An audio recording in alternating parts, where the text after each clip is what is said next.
Matahari pagi menembus jendela pos polisi kecil di pinggiran kota.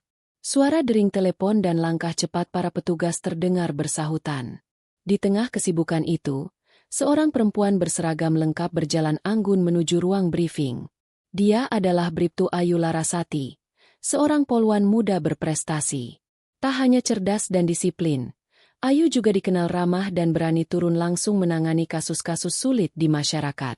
"Selamat pagi, semuanya," sapa Ayu hangat, disambut lirikan kagum dari beberapa rekan, dan senyuman tulus dari yang lainnya. Namun bukan hanya kinerja Ayu yang jadi bahan pembicaraan. Belakangan, nama Ayu sering jadi topik gosip di antara rekan-rekannya, bukan karena prestasi, melainkan karena pria yang ia pilih untuk menjadi pasangan hidup. Adegan berganti, sebuah bengkel kecil di pinggir jalan. Di sudut jalan tak jauh dari pasar, berdiri sebuah bengkel tambal ban kecil. Di dalamnya, seorang pria tampak tekun memperbaiki ban motor seorang pelanggan. Peluh menetes di wajahnya, tapi senyumnya tak pernah pudar. Itulah Bima, pria sederhana dengan tangan penuh oli dan hati yang luar biasa bersih. Ia hidup mandiri sejak remaja, membangun bengkel dari nol. Banyak warga mengenalnya sebagai si tukang tambal ban yang jujur. Kisah mereka dimulai secara sederhana. Ayu mengenal Bima 2 tahun lalu saat motornya bocor dalam perjalanan patroli. Alih-alih tergesa-gesa, Bima melayani dengan penuh perhatian dan sopan. Dari situ, komunikasi berlanjut. Makan siang bersama, saling berbagi cerita hidup, hingga akhirnya tumbuh benih cinta. Namun, sejak hubungan mereka diketahui orang banyak, desas-desus mulai beredar. "Poluan kok pacaran sama tukang tambal ban? Sayang banget ya, padahal dia bisa dapat yang lebih layak. Apa nggak malu kalau dinas bareng suaminya nanti?"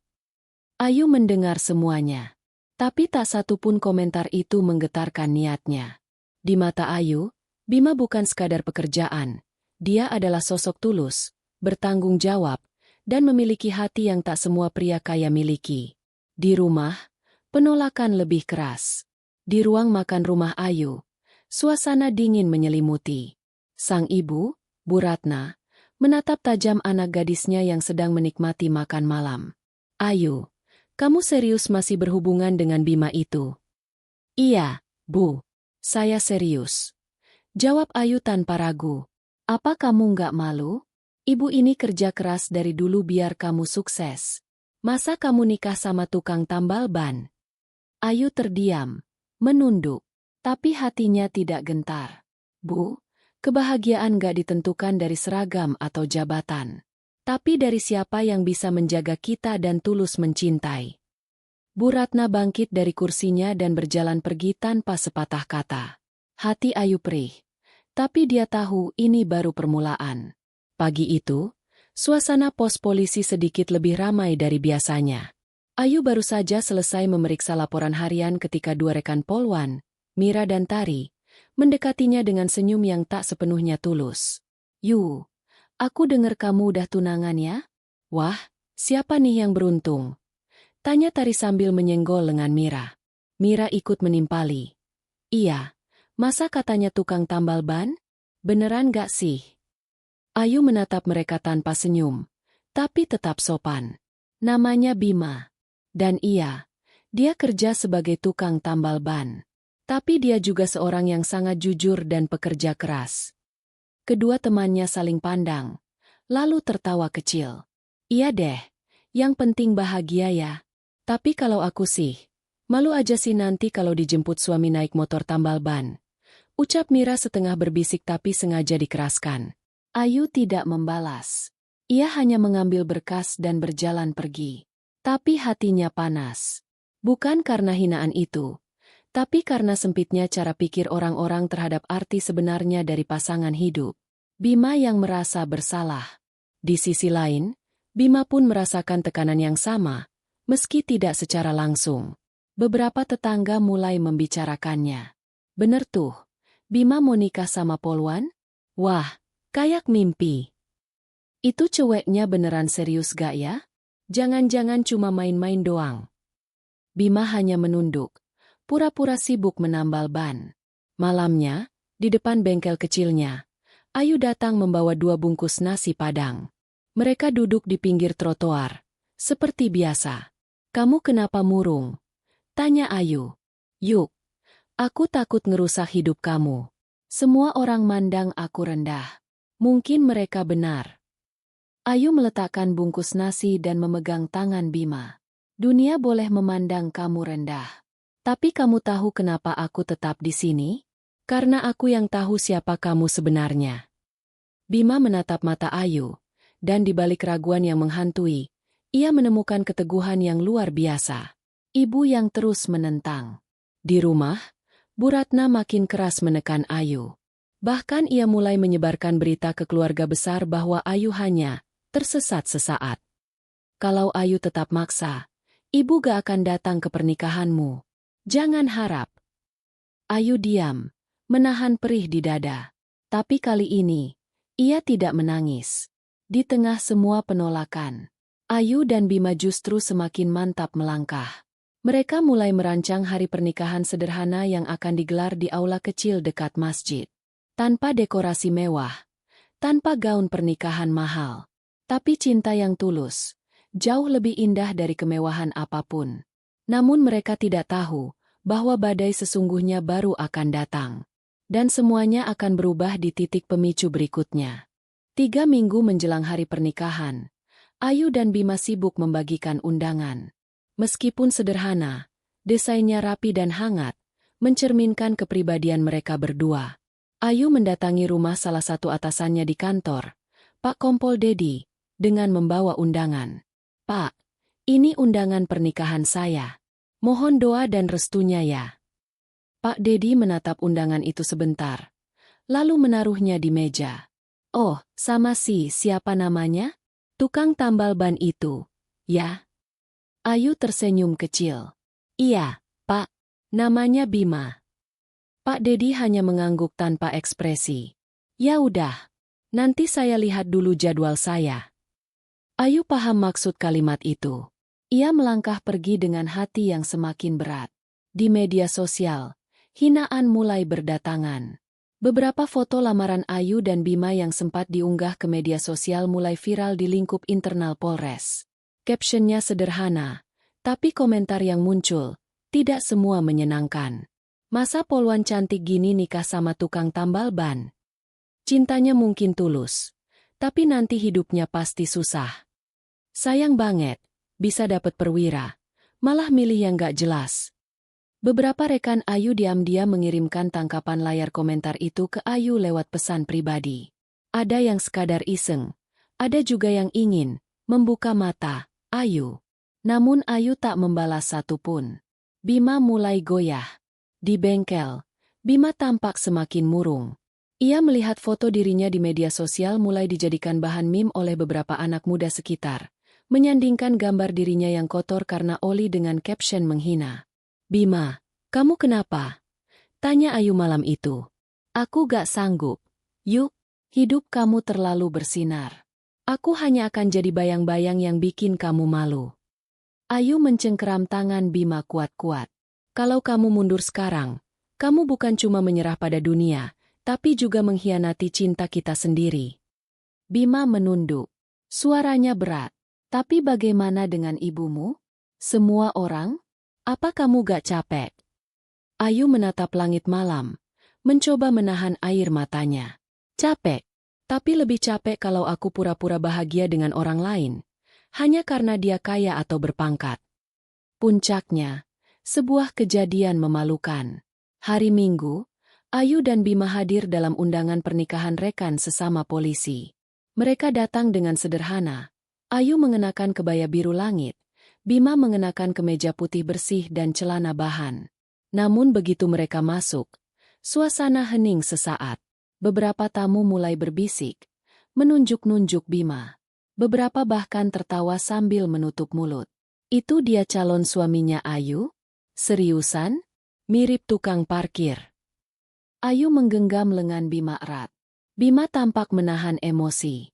Namun semua bisikan itu pecah jadi tawa kecil ketika MC menyebut Ayu dan Bima di antara tamu kehormatan, hanya untuk mengejek. "Wah, hadir juga nih pasangan viral. polwan cantik dan calon suami yang pasti bisa ganti ban di tengah pesta. Tawa pecah. Ayu menahan air mata. Tapi saat itulah Bima berdiri, menatap ke seluruh ruangan. Saya mungkin hanya tukang tambal ban. Tapi saya tidak pernah menambal hati orang dengan kepalsuan. Suasana langsung hening. Setelah insiden memalukan di pesta pernikahan itu, Ayu dan Bima pulang tanpa banyak bicara. Sepanjang perjalanan, suasana dalam mobil terasa dingin dan sunyi. Bima mengemudi dengan rahang mengeras. Sementara Ayu memandangi jalanan malam yang gelap dari jendela, seolah sedang berperang dengan pikirannya sendiri. Aku gak nyangka mereka bisa sekasar itu, kata Ayu pelan. Bima tak menjawab. Ia berhenti di depan bengkel, menurunkan Ayu.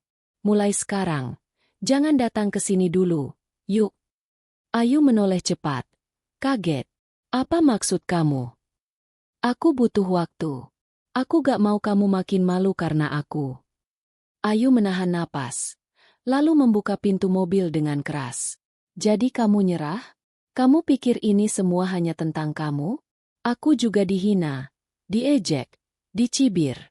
Tapi aku bertahan karena aku pikir kita sedang berjuang bersama. Bima menunduk. Aku cuma ingin kamu bahagia. Kebahagiaanku ada di sisimu. Tapi kalau kamu gak percaya itu, mungkin kamu memang gak cukup kuat untuk jadi bagian dari hidupku. Ayu melangkah pergi. Dan malam itu, untuk pertama kalinya, mereka berpisah dalam kemarahan. Di rumah, tekanan semakin berat. Bu Ratna melihat Ayu pulang sendiri. Tanpa banyak bicara, ia menyodorkan sebuah map berisi foto dan biodata seorang pria. Namanya Ferdi, anak teman ibu. Perwira, ganteng, punya rumah sendiri. Kamu ketemu dulu saja, siapa tahu cocok. Ayu menatap ibunya dengan kecewa. Ibu, aku sudah bilang, aku cinta Bima. Kenapa ibu terus memaksa? Karena ibu gak mau lihat kamu hidup susah. Apa ibu salah karena ingin yang terbaik untuk anak sendiri? Yang terbaik menurut ibu, belum tentu yang terbaik menurutku. Ayu masuk ke kamarnya dan menutup pintu dengan keras. Sementara itu, Bima juga diuji. Di bengkel, Bima didatangi oleh Pak Anto, pemilik toko ban besar yang biasa memasok ke bengkelnya. Saya dengar kamu mau nikah sama Polwan? Hebat juga, Bey. Iya, Pak, doain aja. Tapi ya, saya saranin kamu pikir ulang deh. Dunia kalian beda. Kalau kamu maksa, kamu bisa hancur atau lebih parah, dia yang hancur karena kamu. Bima diam. Kata-kata itu bukan yang pertama ia dengar, tapi tetap saja menyakitkan. Di malam yang sama, ia duduk sendiri di atas ban bekas di bengkelnya. Menatap langit, bertanya-tanya apakah benar cinta saja tidak cukup? Ayu menolak lamaran lain. Keesokan harinya, Ayu dipaksa bertemu dengan Ferdi oleh ibunya. Di sebuah kafe, Ferdi memang terlihat gagah dan sopan. Kamu cantik, Ayu. Gak banyak polwan secerdas kamu. Kalau kamu jadi istriku, hidup kamu terjamin. Ayu menatapnya tenang. Saya tidak menikah untuk mencari jaminan. Saya menikah karena cinta. Maaf, saya gak bisa teruskan pertemuan ini. Ferdi tersenyum sinis. Kamu pilih tukang tambal ban daripada aku? Silakan. Tapi nanti jangan nyesel kalau hidupmu dipenuhi penyesalan. Ayu bangkit, meninggalkan meja itu. Dengan kepala tegak. Sudah hampir seminggu Ayu dan Bima tidak saling bertemu. Komunikasi pun terputus. Ayu tetap menjalankan tugasnya dengan profesional. Tapi wajahnya yang biasanya cerah kini tampak redup. Rekan-rekannya mulai menyadari perubahan itu. Sementara di bengkel, Bima justru makin larut dalam kesibukan. Ia menerima lebih banyak servis dari biasanya, mencoba mengalihkan pikirannya dari luka yang tak kunjung sembuh. Namun luka itu tak bisa dibungkam selamanya. Keluarga mulai ikut campur. Di rumah, Bu Ratna memanggil kakak Ayu, Mbak Rina, yang sudah menikah dan tinggal di kota lain. Mereka duduk bersama, membicarakan Ayu dengan penuh kekhawatiran, versi mereka. Adikmu itu keras kepala. Masa ia jadi poluan malah nikah sama tukang tambal ban? Mungkin Ayu butuh waktu, Bu. Tapi kalau dipaksa terus, dia bisa makin menjauh. Namun Bu Ratna sudah kadung kecewa. Ibu tidak akan mengizinkan pernikahan itu. Kalau perlu, ibu akan bicara langsung ke calon suaminya. Dan begitulah yang terjadi. Pertemuan tak terduga. Sore itu, saat Bima sedang membereskan ban, datang seorang wanita berpenampilan mewah turun dari mobil sedan hitam. Dia adalah Bu Ratna. Kamu Bima? Bima berdiri dengan tubuh penuh debu dan peluh. Iya, Bu. Saya Bima. Saya ibu dari Ayu. Dan saya minta kamu mengakhiri hubungan ini. Demi kebaikan Ayu, dan demi harga dirimu sendiri. Bima tercekat. Tapi ia tetap menunduk sopan. Saya mencintai Ayu, Bu. Saya tidak pernah bermaksud merusak hidupnya. Justru karena itu, lepaskan dia. Jangan egois. Ayu layak dapat yang lebih dari sekadar lelaki dengan bengkel reot seperti ini. Setelah itu, Bu Ratna pergi meninggalkan Bima yang berdiri terpaku. Sebuah cincin yang diletakkan. Malam harinya, Ayu pulang dan menemukan sebuah amplop kecil di depan pintu rumahnya. Di dalamnya, ada cincin tunangan mereka dan secari kertas bertuliskan, "Maafkan aku. Aku bukan lelaki yang pantas mendampingimu. Bima." Tangis Ayu pecah malam itu. Hatinya remuk. Tapi ada sesuatu dalam dirinya yang bangkit. Sesuatu yang selama ini tertahan. Tekad untuk tidak menyerah. Keesokan harinya, Ayu datang ke bengkel Bima. Ia turun dari motornya tanpa ragu. Bahkan ketika banyak mata memandang. Ia berjalan langsung ke hadapan Bima dan meletakkan cincin itu kembali di tangan Bima. Aku gak peduli siapa yang hina kamu. Aku gak peduli siapa yang pergi dari pernikahan kita. Tapi yang pasti, aku gak akan pergi. Kamu gak paham, Ayu. Dunia kamu dan aku terlalu berbeda. Bukan dunia kita yang berbeda, tapi orang-orang yang memilih untuk tidak melihat hati. Dan aku sudah lelah hidup untuk menyenangkan orang lain. Setelah Ayu mengembalikan cincin itu ke tangan Bima, desas-desus semakin liar. Foto Ayu berdiri di depan bengkel Bima tersebar luas. Bahkan sampai ke grup WhatsApp para rekan polisi dan komunitas ibu-ibu istri perwira. Komentar negatif datang bertubi-tubi. Ayu ini keras kepala. Sudah dikasih tahu malah makin nekat. Gengsi poluan tercoreng. Namun Ayu bergeming. Ia sudah tidak lagi memperdulikan pendapat orang. Baginya, yang terpenting adalah keyakinan hatinya sendiri. Keputusan tanpa restu. Di meja makan, suasana seperti medan perang. Bu Ratna duduk dengan ekspresi keras.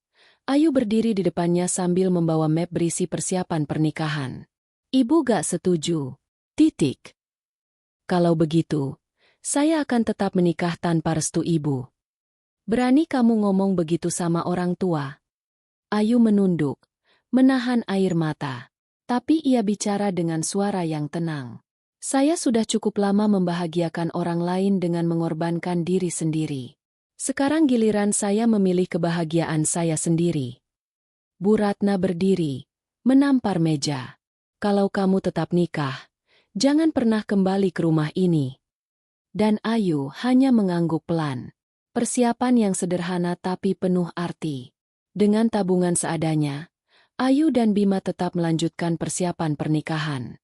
Mereka menyewa aula kecil di dekat masjid, memesan makanan dari warung langganan, dan mencetak undangan secara mandiri.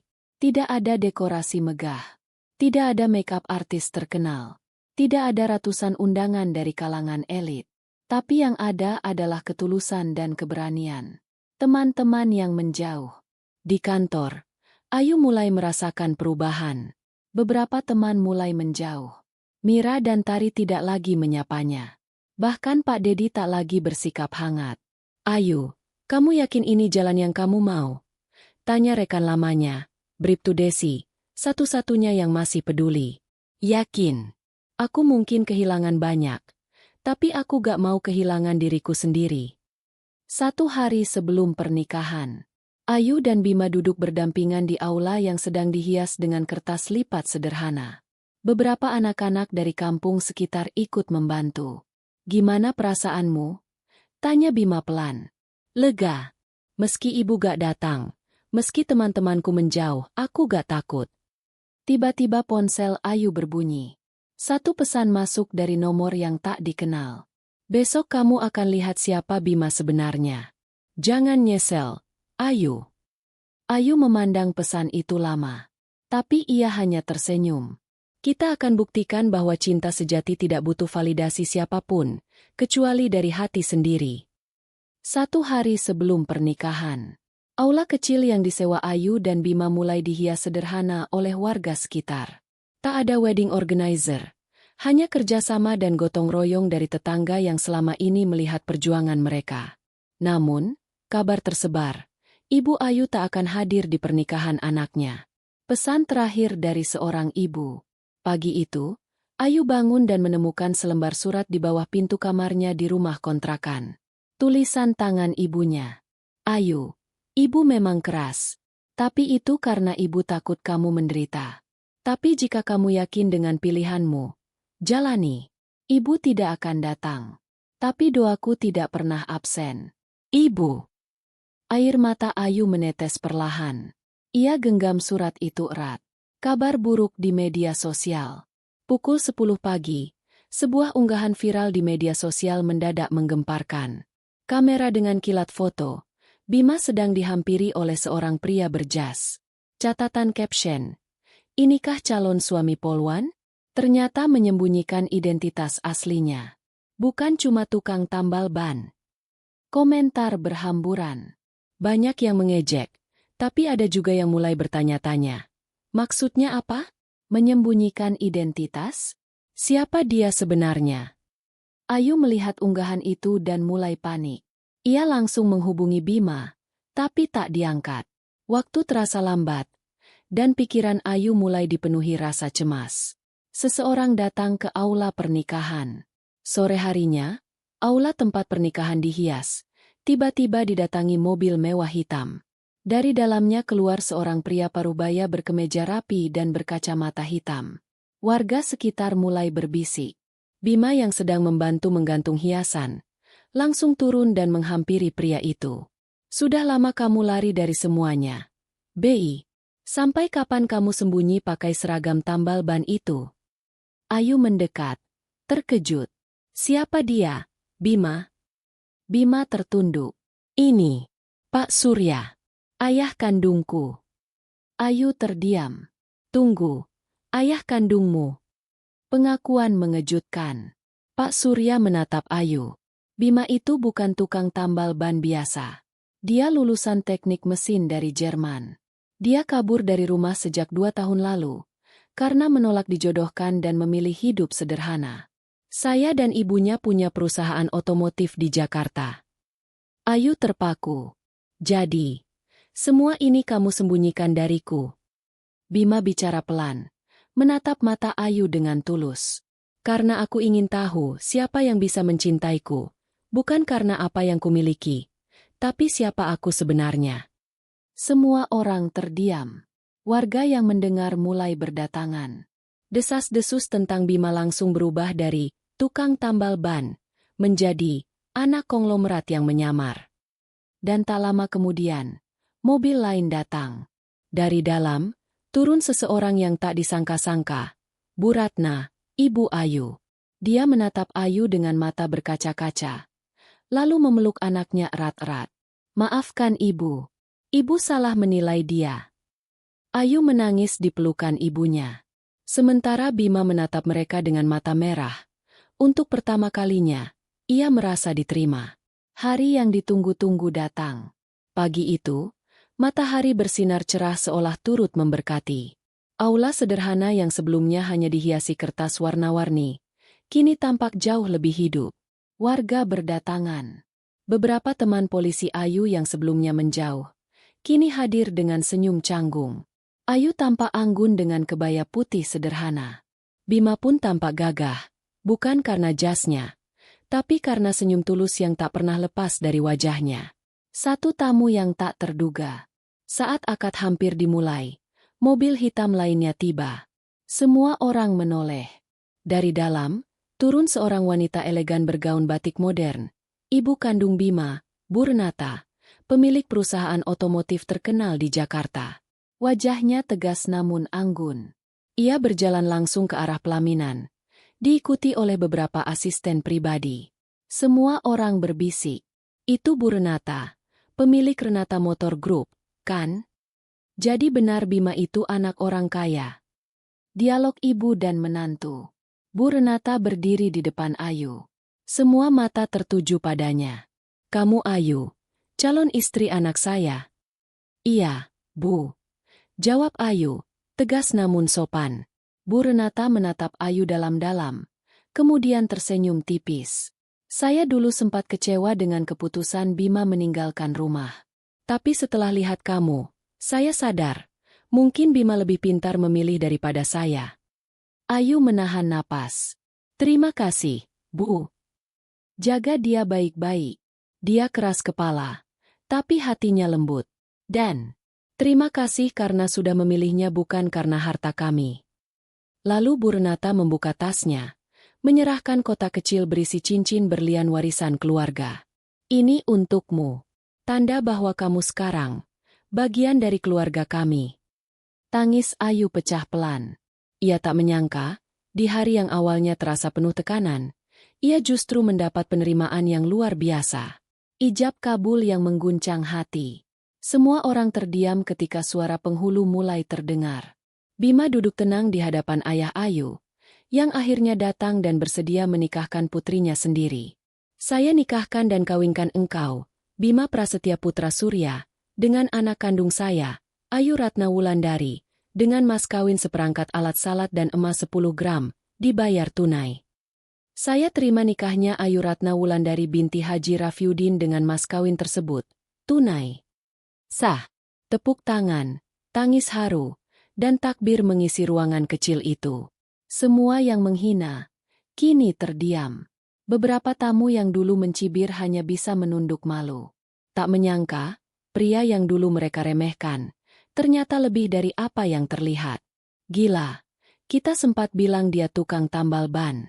Ternyata dia anak konglomerat. Dan dia tetap sederhana. Bahkan pilih nikah di aula kampung. Tak hanya terdiam, sebagian dari mereka mulai introspeksi. Mungkin selama ini mereka terlalu cepat menilai orang hanya dari luarnya saja.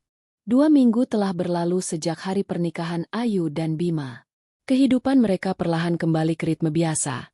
Namun kali ini dengan status baru, suami dan istri. Mereka menempati rumah kontrakan kecil yang sama, dengan suasana sederhana namun penuh cinta. Tak ada kemewahan mencolok, namun setiap pagi dimulai dengan senyum dan setiap malam ditutup dengan syukur. Kehidupan baru, tantangan baru.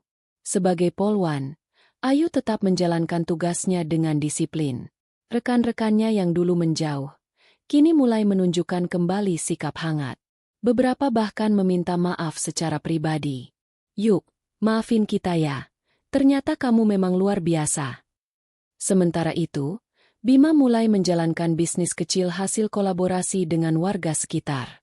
Ia memperluas bengkel dan menambah jasa servis ringan untuk motor, didukung modal pribadi dan juga bantuan diam-diam dari ibunya. Namun, satu hal tetap ia jaga, kesederhanaan. Aku gak mau hidup jadi orang lain hanya karena orang sekarang tahu siapa aku, katanya suatu malam pada Ayu. Aku tahu, Ayu tersenyum. Dan itu salah satu alasan aku mencintaimu. Hubungan yang membeku mulai cair. Bu Ratna, Ibu Ayu, yang sempat bersikeras menolak Bima, kini mulai sering datang ke rumah mereka. Awalnya hanya membawa lauk atau membantu membereskan dapur. Tapi dari situ, perlahan ia mulai menerima Bima dengan tulus. Ternyata kamu bisa jaga anak saya ya? Saya akan jaga seumur hidup, Bu. Jawab Bima mantap. Bu Ratna tak menjawab, tapi ia menepuk pelan bahu Bima. Isyarat penerimaan itu lebih dari cukup. Satu momen penuh arti. Di malam peringatan 1 bulan pernikahan mereka, Ayu mengajak Bima berjalan kaki ke bengkel lama tempat mereka pertama kali bertemu. Mereka duduk di depan bengkel itu, beralaskan kardus, makan gorengan seperti dulu. Dulu, Di tempat ini, aku gak pernah nyangka bahwa hidupku bakal berubah total, kata Ayu. Aku juga. Siapa sangka, tambal ban yang bocor bisa menambal hatiku yang retak. Mereka tertawa. Langit malam menjadi saksi janji dua insan yang pernah dihina, namun memilih tetap berdiri tegak dan melangkah bersama. Penutup episode. Cinta mereka bukan hanya kisah dua hati yang bertemu, tapi tentang bagaimana keberanian, kesetiaan, dan ketulusan bisa mengubah luka menjadi kekuatan. Di dunia yang terlalu sering menilai dari penampilan, Ayu dan Bima membuktikan. Yang terpenting adalah isi hati, bukan kulit luar. Setahun berlalu sejak hari pernikahan Ayu dan Bima. Tak terasa, banyak hal telah berubah. Bengkel kecil milik Bima kini berkembang menjadi bengkel modern dengan 3 karyawan. Ia menolak tawaran untuk memimpin perusahaan keluarganya, dan justru menjadikan keahliannya sebagai cara memberdayakan warga sekitar. Aku gak butuh kantor besar untuk merasa berhasil. Cukup lihat orang-orang sekitar hidup lebih baik. Ayu pun makin disegani di lingkungan kepolisian. Ia naik pangkat, bukan karena koneksi atau pencitraan, tapi karena integritas dan konsistensinya. Dari ejekan menjadi pujian. Orang-orang yang dulu menghina, kini menghormati. Yang pernah berkata, ngapain poluan nikah sama tukang tambal ban? Kini berubah menjadi, ternyata pilihan Ayu benar ya. Gak semua orang bisa lihat berlian saat masih tertutup lumpur. Mereka tak lagi malu mengakui kesalahan. Dan lebih dari itu, banyak yang terinspirasi dari kisah Ayu dan Bima untuk tidak lagi menghakimi dari penampilan luar. Pesan dari hati Ayu. Dalam sebuah acara motivasi untuk remaja putri di sekolah tempat Ayu diundang sebagai pembicara, ia berkata, jangan pernah menilai seseorang dari statusnya, profesinya, apalagi dari berapa banyak harta yang dia punya. Nilailah dari bagaimana dia memperlakukanmu, dari niatnya, dari ketulusannya. Karena kemewahan bisa dicari, tapi hati yang tulus, hanya satu kali datang dalam hidup kita. Suasana ruangan hening. Beberapa orang mulai menangis terisak. Penutup cerita. Ayu dan Bima duduk di beranda rumah mereka di sore hari. Di pangkuan Ayu, seorang bayi mungil tertidur dengan tenang. Mereka menamainya Harapan, karena lahir dari cinta yang dulu diragukan, tapi kini jadi kekuatan. Dulu kita dihina, Bei. Tapi hari ini kita bahagia, Yu. Mereka saling menatap, tidak dengan kata-kata mewah, tapi dengan tatapan yang penuh arti. Bahwa dalam dunia yang penuh kepalsuan, kejujuran tetap akan menang.